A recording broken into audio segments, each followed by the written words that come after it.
Maharashtra TET परीक्षा paper लीकमुळे रद्द झाल्याने 6 लाख उमेदवारांचं भवितव्य आता टांगणीला लागलंय। यावरून काँग्रेस नेते राहुल गांधी यांनी मुख्यमंत्री देवेंद्र फडणवीसांवर जोरदार निशाणा साधलाय।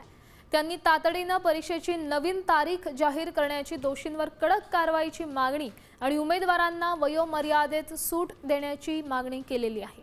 17 जुलैला ते देहरादूनमध्ये या संदर्भात बोलणार आहेत। तर राहुल गांधींच्या या मागणीवर मुख्यमंत्री देवेंद्र फडणवीसांनी टीका केली आहे। ते काय म्हणतायत पाहूयात।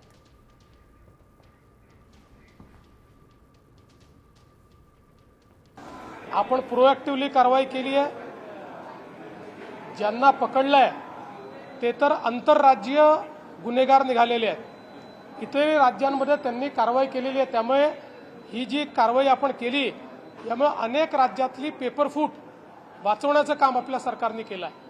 राहुल गांधींनी पहिल्यांदा स्वतःकडे, स्वतःच्या पक्षाकडे, स्वतःच्या सरकारकडे पाहावं आणि त्याच्यानंतर हे बोलावं।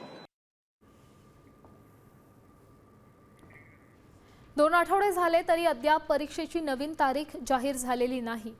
टीटी परीक्षेची नवीन तारीख तातडीने आणि वेळेत घोषित करा अशी मागणी राहुल गांधींनी केली आहे।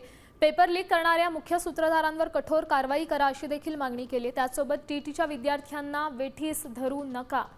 पेपर लीकमुळे ज्या उमेदवारांचं वर्ष वाया गेलं त्यांना वयोमर्यादेत योग्य सूट द्या अशी ही एक मागणी केली आहे।